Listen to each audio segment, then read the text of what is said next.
నమస్తే. కల్వకుంట్ల కవిత కొత్త పార్టీ పెట్టారు. మనం ముందు నుంచి చెప్తూ వచ్చాం, తెలంగాణ ప్రజా జాగృతి ఆమె పార్టీ పేరు.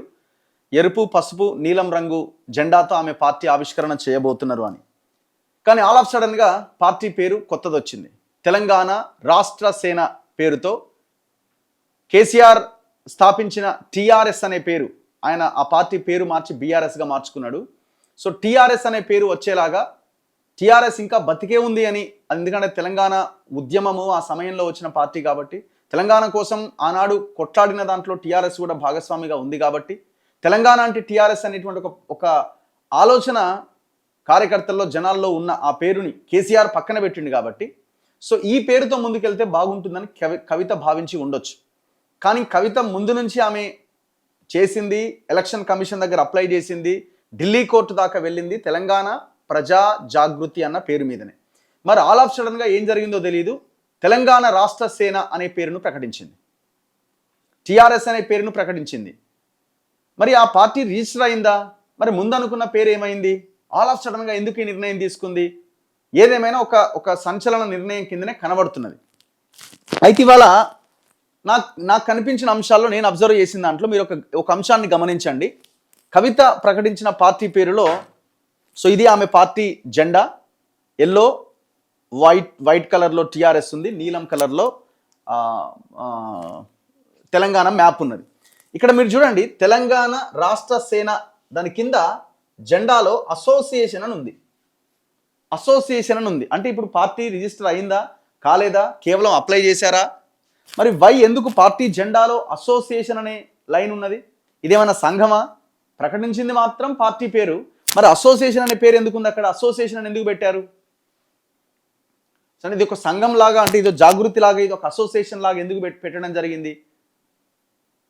అండ్ టీఆర్ఎస్ పేరు మీద ఇప్పటికే తెలంగాణ రక్షణ సమితి అని ఒక పార్టీ ఉన్నది, తెలంగాణ రాష్ట్ర సమితి ఏమో కేసీఆర్ పార్టీ, ఆ పేరును మార్చుకున్నారు, అది హోల్డ్లో ఉన్నది ఎలక్షన్ కమిషన్ దగ్గర, పేరు ఖాళీగానైతే ఉన్నది. సో ఇప్పటికిప్పుడు అది అప్లై చేసిన ఎలక్షన్ కమిషన్ ఇవ్వదు, భవిష్యత్తులో ఇస్తుందా ఇవ్వదా అనేది చెప్పలేము, అది ఎలక్షన్ కమిషన్ దాని మీద ఆధారపడి ఉంటుంది.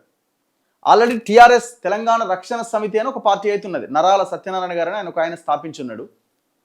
సో ఇప్పుడు ఈ జాగృతి కార్యకర్తలు ఏమంటున్నారంటే, ఇది సిద్దిపేటకు చెందిన ఎవరో ఒకరి పార్టీ ఇది, సో ఇప్పుడు అది అయితే లేదు, ఢిల్లీ కోర్టులో అది ఢిల్లీ కోర్టుకి వెళ్ళారు, ఎలక్షన్ కమిషన్ దానికి పర్మిషన్ ఇంకా రాలేదు కాబట్టి ఆల్రెడీ రిజిస్టర్ అయిన పేరును తీసుకున్నారని అంటున్నారు. కానీ ఈ పేరు రిజిస్టర్ అయినట్టు ఎక్కడ కనబడతలేదు, ఎలక్షన్ కమిషన్ దగ్గర రికార్డ్స్లో ఎక్కడ తెలంగాణ రాష్ట్ర సేన అన్నది లేదు.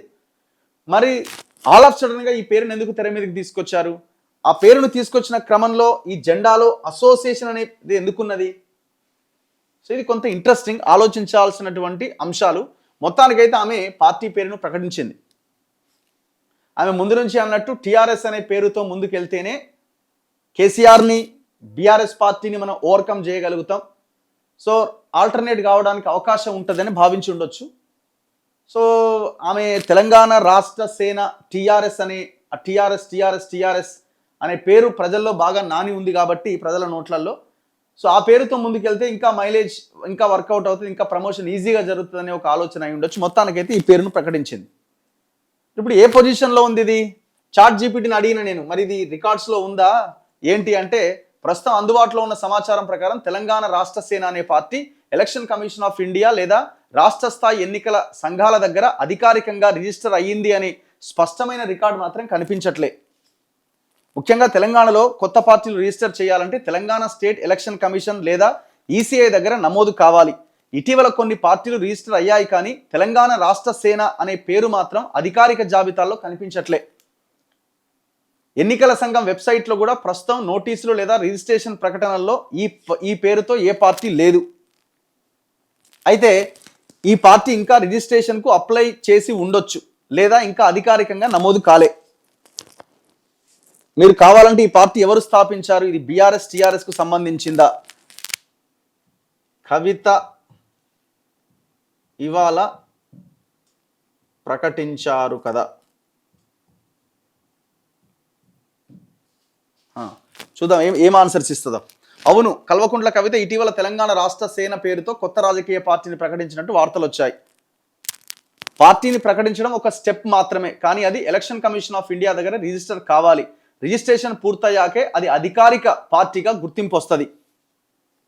తెలంగాణ రాష్ట్ర సేన పేరుతో పార్టీ ప్రకటించారన్నది వాస్తవం. కానీ ఇప్పటికీ అధికారికంగా రిజిస్టర్ అయ్యింది అనే కన్ఫామ్ సమాచారం మాత్రం లేదు. ఈ పేరు గతంలో ఉన్న తెలంగాణ రాష్ట్ర సమితికి దగ్గరగా ఉండడంతో పేరు అప్రూవల్ విషయంలో కూడా ఎలక్షన్ కమిషన్ పరిశీలిస్తుంది. మరొకవేళ రాకపోతే పరిస్థితి ఏంది?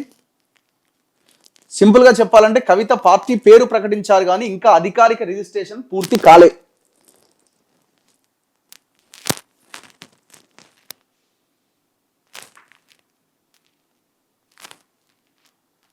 సో ఇదే పేరు కన్ఫర్మ్ ఈసీ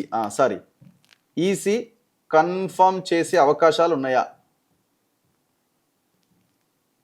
అరే అరే అరే అరే అరే ఎటుపోయింది.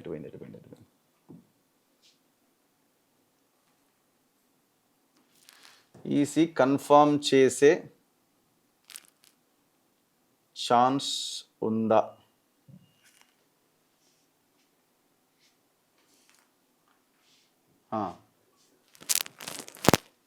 Election commission of India approve చేసే అవకాశం ఉంది, బట్ పూర్తిగా సులభం కాదు అని అంటున్నారు. ఛాన్సెస్ ఆర్ దేర్, బట్ అంత ఈజీ కాదు అంటున్నారు. ఎందుకంటే ఇప్పటికే తెలంగాణలో భారత రాష్ట్ర సమితి ఉన్నది. అది ముందు తెలంగాణ రాష్ట్ర సమితి పేరుతోనే ఉండేది. అంటే టిఆర్ఎస్ అనే అబ్రివేషన్ ఇప్పటికే ప్రజల్లో చాలా స్ట్రాంగ్గా ఉన్నది. టిఆర్ఎస్ అనే అబ్రివేషన్ ప్రజల్లో స్ట్రాంగ్గా ఉన్నది. ఎలక్షన్ కమిషన్ ఏం చూస్తుందంటే ఈసీఐ సాధారణంగా ఈ విషయాలు చెక్ చేస్తుంది. ఏంటి? పేరు ఏమైనా గందరగోళాన్ని కలిగిస్తుందా? సేన వర్సెస్ సమితి అయినా టిఆర్ఎస్ అబ్రివేషన్ ఒకటే, సేన అయినా సమితి అయినా ఒకటే. ఓటర్లను మిస్లీడ్ చేసే అవకాశం ఏమైనా ఉందా? ఇప్పటికే ఉన్న పార్టీకి దగ్గరగా ఉందా? కాబట్టి రియల్ పరిస్థితి అదే పేరు అంటే టిఆర్ఎస్తో అప్రూవ్ కావడం కష్టం. మార్పులు సూచించే అవకాశం ఉంటుంది. పేరు కొంచెం మార్చండి అని చెప్పొచ్చట, లేదా పూర్తిగా అబ్రివేషన్ అడగొచ్చట. సింపుల్గా చెప్పాలంటే అవకాశం ఉంది, కానీ అదే టిఆర్ఎస్గా అప్రూవ్ అయ్యే ఛాన్సెస్ మాత్రం చాలా తక్కువ అని అంటున్నారు. సో అయితే ఇప్పుడు ఇక్కడ తెలంగాణ రక్షణ సమితి అనేది ఒకటి ఉన్నది కదా, మరి దానికి ఎలా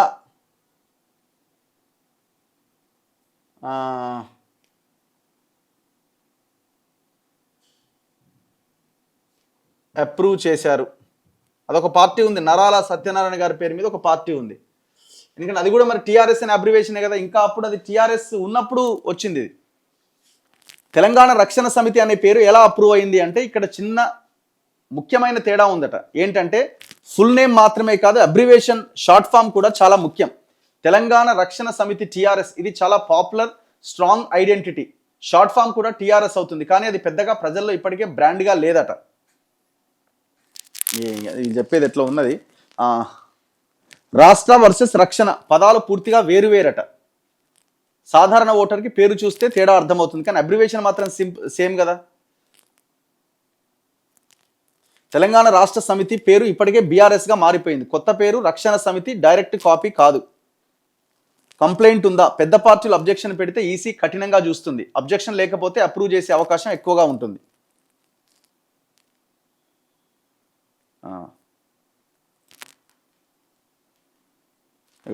తెలంగాణ రక్షణ సమితి డిస్టింక్ట్ ఎనఫ్ అట, అప్రూవ్ అయింది. తెలంగాణ రాష్ట్ర సేన టూ సిమిలర్, అప్రూవల్ కష్టం. మరి ఇది అప్రూవల్ లేకుండానే మా పార్టీ అనౌన్స్ చేసింది, ఏ ధైర్యంతో అనౌన్స్ చేసింది? మరి అయ్యే అవకాశం ఉందా? సో అయితే ఇప్పుడు ఇక్కడ తెలంగాణ రక్షణ సమితి అని నరాల సత్యనారాయణ గారు అని ఆయన పార్టీ ఉన్నది. ఇవాళ కూడా ఒక సమావేశం ఉన్నట్టున్నది. ఒకసారి మాట్లాడదాం, ఫోన్ లైన్లో ఉన్నారు. తెలంగాణ రక్షణ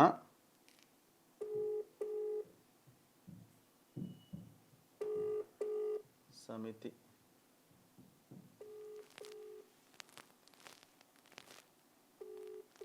దిస్ ఇస్ ఈ పార్టీ.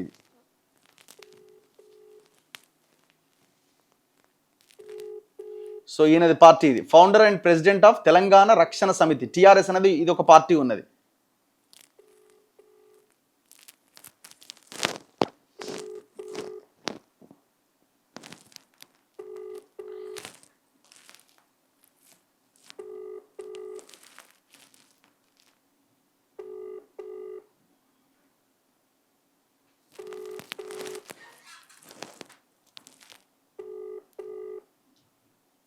2023లో దీన్ని స్థాపించినట్టున్నారు.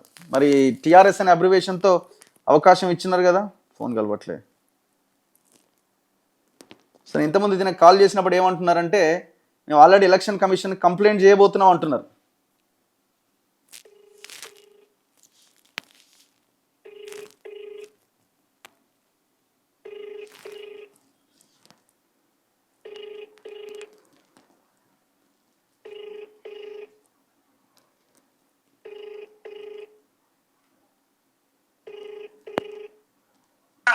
హలో సత్యనారాయణ గారు, లైవ్లో ఉన్నారు మీరు. ఒక చిన్న విషయం. ఇప్పుడు మీది టీఆర్ఎస్ఏనా? మీది టీఆర్ఎస్ఏనా? తెలంగాణ రక్షణ సమితి. ఇప్పుడు ఆల్రెడీ మీరు టీఆర్ఎస్ ఉండగా మీకు టీఆర్ఎస్ పేరుతోని కొత్త పార్టీకి అవకాశం వచ్చింది, అంతే కదా?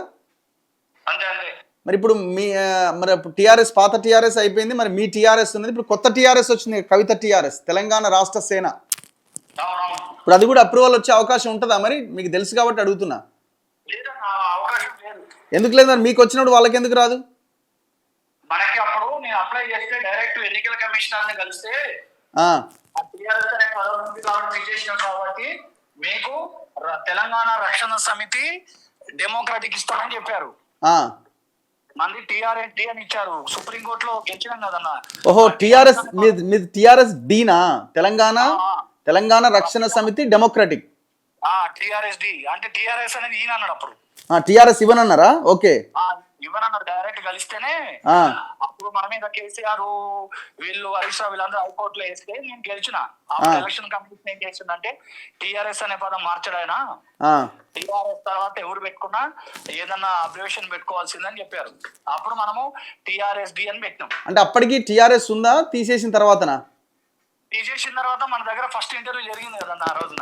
నేనే చేసిన కదా మిమ్మల్ని ఇంటర్వ్యూ. అవును, తెలంగాణ రక్షణ సమితి ఉన్నది, మరి మీకు ఇస్తారా అప్రూవల్ ఇవ్వరా అని అడిగారు. మీరు కూడా గుర్తుందో లేదు? అవునవునవునవునా, ఇంటర్వ్యూ చేశారు అనౌన్స్ చేసిన రోజున. ఓకే, 3 సంవత్సరాలు పట్టింది. మరి ఇప్పుడు టీఆర్ఎస్ కే అని పెట్టుకుంటది, అప్పుడు ఓకే అయిద్దా? అక్కడ కూడా ఓకే కాదు. ఎందుకు కాదు? అరే మీకు అయినప్పుడు వాళ్ళకి ఎందుకు కాదు? అంటే ఇప్పుడు నాకు టీఆర్ఎస్ డి అని నేను పెట్టుకుని, ఇప్పుడు నాకు డి అని ఇచ్చారు, ఇంకొకరు వస్తారు ఇంకొకరు పెట్టుకుంటారు. ఇప్పుడు డెమోక్రటిక్, సోషలిస్ట్, ఉంటాయి కదా. అవును, అయితే నేను ఫస్ట్ అన్ని అడిగే దానికి మనం స్టెప్ వేసినాం. ఓకే, అప్పుడైతే ఎట్టి బస్సులు ఇచ్చేది లేదు అన్నది. కాకపోతే ఇక్కడ అసోసియేషన్ అని పెట్టుకున్నారు కదా, అర్థం కాలే. మరి ఇప్పుడు ఈ అసోసియేషన్ ఏంది? నాకు అదే అర్థం కాలే. ఇప్పుడు అంటే ఇప్పుడు తెలంగాణ రాష్ట్ర సేన అసోసియేషన్ అని ఉంది.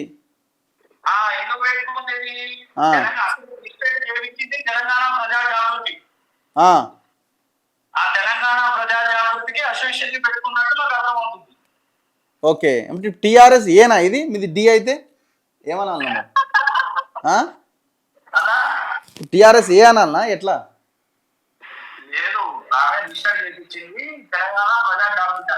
ఫస్ట్ రిజిస్టర్ చేయించింది తెలంగాణ ప్రజా జాగృతి. మరి అది ఏమైంది పేరు?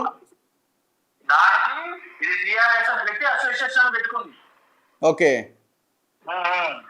అట్లా ఉండదు కదన్న, ఏదో ఒకటి ఉంటుంది కదా. ఇప్పుడు అదేమో టీజేపీ అవుతుంది, ఏమో టీఆర్ఎస్ అవుతుంది కదా. ఏదో ఒక పేరే ఒకటే ఉంటుంది కదా.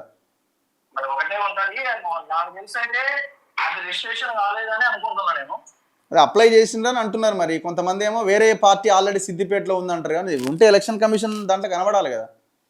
ఇప్పుడు సిద్దిపేటలో ఉన్నది ఏంటంటే ఎప్పుడు తెలంగాణ రాజ్య సమితి అని అది రిజిస్టర్ ఎప్పుడైంది 1967లో మళ్ళీ చెన్నారెడ్డి హయాంలో. ఆయనే కదా మన కేసీఆర్ దగ్గర ఉంటే ఆయన ఎవరో చేసిరు కదా, ఆయన పేరు ఏదో ఉండే, హరీష్ రావు దగ్గర మనిషి ఎవరో, ఆయన పేరు ఏదో ఉండగా గోపాల ఏదో ఉంది. నాకు కలిసింది మొన్న మన సింబల్కి వచ్చినప్పుడు. తెలంగాణ రాజ్య సమితి అయితే ఆయన కూడా చెప్పిండు, నన్ను ఇట్లా పెట్టి మోసం చేశారన్న అది ఇది. నేను వెళ్ళిపోయాడు, మొన్న సింబల్ కూడా తీసుకోకుండా వెళ్ళిపోయాడు. ఇప్పుడు మీకేం సింబల్ వచ్చిందన్న? అప్పుడు మనకి స్థానిక సంస్థలకి టెలిఫోన్ వచ్చిందన్న. మీకు పర్మనెంట్ సింబల్ ఏం రాలేదా? పర్మనెంట్ సింబల్ జనరల్ ఎలక్షన్ వస్తుందన్న, స్థానిక సంస్థల్లో. Okay okay okay. సో ఇప్పుడు మరి ఇప్పుడు మీ టీఆర్ఎస్ ఓకేనా? మీకు ఏమైనా ఇబ్బంది ఉందా మీ పార్టీకి? మా పార్టీకి ఏమి ఇబ్బంది లేదన్న, మొన్న స్థానిక సంస్థలు కూడా పోటీ చేసినాం. కాదు ఇప్పుడు కవిత పెట్టిన పార్టీతో మీకు ఏమైనా ఇబ్బంది ఉందా అంటున్నా. కవిత పార్టీ పెట్టడమే మనకు బెనిఫిట్ అయింది కదా అన్న. ఇప్పుడు టీఆర్ఎస్ ఓకేనా పేరు పెట్టుకుని మీకేం ఇబ్బంది లేదుగా? ఆ టీఆర్ఎస్ అసలు ఆమెకి వాల్యూ ఉంటే ఆమె గురించి మనం మాట్లాడాలి. ఓకే, అంటే మీరు ఏమైనా కంప్లైంట్ చేయడం అట్లాంటిది ఏమైనా ఉంటుందా అంటున్నా, ఎందుకంటే మీరు టీఆర్ఎస్ అంటున్నారు కదా. తప్పనిసరి కంప్లైంట్ చేస్తాం అన్న. ఏమని చేస్తారు? ఇప్పుడు మీరు ఆ రోజున మీరు స్పీకర్ పెట్టినట్టున్నారు, స్పీకర్ తీసేయండి సరిగా వినబడతారు. రెడీ అవుతున్నా అందుకే పెట్టినా పని చేస్తాను. ఒక్క నిమిషం అన్న. అన్న చెప్పండి. చెప్పండి, ఇప్పుడు మీరు ఎందుకు కంప్లైంట్ చేస్తారు? మేము ఎందుకు కంప్లైంట్ చేస్తామంటే ఇప్పుడు టిఆర్ఎస్ అనే పదం మీద ఆల్రెడీ ఒక 2-3 పార్టీలు ఉన్నాయి. మరి మీరు ఆ రోజున మేము అడిగినప్పుడు అట్లా ఇచ్చే ఆలోచన లేదని చెప్పారు. ఓకే, నేను మరి రాజ్య సమితికి ఎట్లా ఇచ్చారు డైరెక్ట్ అంటే, రాజ్య సమితి ఇప్పుడు కాదు మళ్ళీ చెన్నారెడ్డి హయాంలోనే రిజిస్టర్ అయిందని చెప్పారు. కాబట్టి ఆమెకి ఇవ్వద్దు అనేది ఆమెకి ఎట్లా ఇచ్చారనే దాని మీద ఎలక్షన్ కమిషన్ ని రేపు కలుస్తున్నాం ఢిల్లీలో. కవిత దాని మీద ఢిల్లీకి పోతున్నారా మీరు? పోతున్నాం అన్న, చాలా మనం సీరియస్ గా పోతున్నాం. ఓకే, ప్లస్ నీ గుడ్ న్యూస్ ఏంటంటే నాగం జనార్దన్ రెడ్డి గారితో సహా 7-8 మంది ఎమ్మెల్యేలు త్వరలో మన పార్టీలో జాయిన్ అయ్యింది. నాగం జనార్దన్ రెడ్డి కూడా మీ దాంట్లో జాయిన్ అవుతుందా? నాగం జనార్దన్ రెడ్డి గారు 5 గంటలకి రమ్మన్నారు. మా గురువు ఆయన మనకి ఎప్పుడు మాట్లాడాలి, వాళ్ళు వీళ్ళు చేసినప్పుడు మనం ఎందుకు ఆగాలి, మనం కూడా తగ్గేది లేదంటాడు. ఓకే, కలుద్దామన్న. మీరు ఏడున్నారు ఇప్పుడు? బషీర్ బాగే. ఓకే, వస్తున్నా.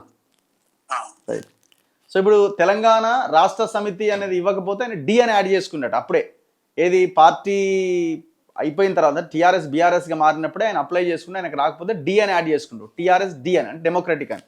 మరి ఇప్పుడు ఈమె డైరెక్ట్ టీఆర్ఎస్ అని ఉంది, మరి ఇప్పుడు ఎలక్షన్ కమిషన్ ఎట్లా అప్రూవ్ చేస్తుంది? అందుకే క్వశ్చన్ మార్క్ కనబడుతుంది. అందుకే మళ్ళీ దీని కింద ఈ పార్టీ పేరు కింద అసోసియేషన్ అని పెట్టింది. మరి ఇప్పుడు అసోసియేషన్ అనేది పార్టీలో పేరులో భాగమా, లేకపోతే అసలు అది ఏంది? చిన్న అక్షరాలతో ఇప్పుడు మన జనరల్గా ఒక పెద్ద టైటిల్ ఉంటుంది, ఆ టైటిల్ మనకు కావాలనుకున్నప్పుడు చిన్నగా పైన ఒకటి చిన్నది యాడ్ చేస్తారు లైన్. సో అట్లా మరి ఆమె ఏమైనా పెట్టుకున్నదా? క్లారిటీ ఇవ్వాలి కవిత గారే. మరి ఇప్పుడు టీఆర్ఎస్ పార్టీ ఇది అప్రూవ్ అవుతుందా కాదా, ఏదేమైనా అంటే అవకాశం ఉంది అంటున్నారు. బట్ కొన్ని చేంజెస్ చేసుకుంటే, ఆ పేరులో కొన్ని చేంజెస్ చేసుకుంటే ఛాన్సెస్ ఉండొచ్చు. ఏదేమైనా ఆమెకి పార్టీ పెట్టే రైట్ ఉంది, ఆమె కొట్లాడే రైట్ ఉంది, ఆమె ఏదైనా చేయొచ్చు. ఆమె కూడా భారతీయ పౌరురాలే, తెలంగాణ పౌరురాలే కాబట్టి ఆమె పార్టీ పెట్టే అధికారం ఆమెకు ఉంది కాబట్టి పార్టీ పెట్టింది. ఇక ఆ పార్టీని ప్రజలు ఎంతవరకు రిసీవ్ చేసుకుంటారన్నది చూడాలి. ఈ పేర్లలో ఏముంటుందండి? పేర్లలో ఏముండదు గొప్పతనం. పేరు ఏంటంటే కొద్ది రోజుల వరకు ఆ పార్టీ పేరు ప్రజల్లోకి బలంగా వెళ్ళడానికి ఉపయోగపడుతుంది అంతే. అల్టిమేట్గా ఇవాళ రేపట్ల పేరుని ప్రమోట్ చేయడం అనేది పెద్ద సమస్యనే కాదు. ఒకప్పుడంటే ఛానళ్ళు, పేపర్లు, 1-2 ఛానళ్ళు, 1-2 పేపర్లే ఉండేది కాబట్టి కొంత సమస్యగా మారేది. ఇవాళ ఈడ మాట్లాడితే గ్రౌండ్ లెవెల్కి వెళ్ళిపోతుంది, 5 నిమిషాల్లో, సెకండ్స్లో వెళ్ళిపోతుంది. సో ఈ రోజుల్లో పేరుతోనే ఏదో జరుగుతుంది అనుకోవడం పొరపాటు. పేరు ఏదున్నా ఏమున్నా మన చరిత్ర, మన నేపథ్యము, మన పనితీరు, దీని మీదనే పార్టీ యొక్క భవిష్యత్తు ఆధారపడి ఉంటుంది. అంతకుమించి ఏం లేదు ఇక్కడ. చూస్తూనే ఉండండి మన తొలివేలు.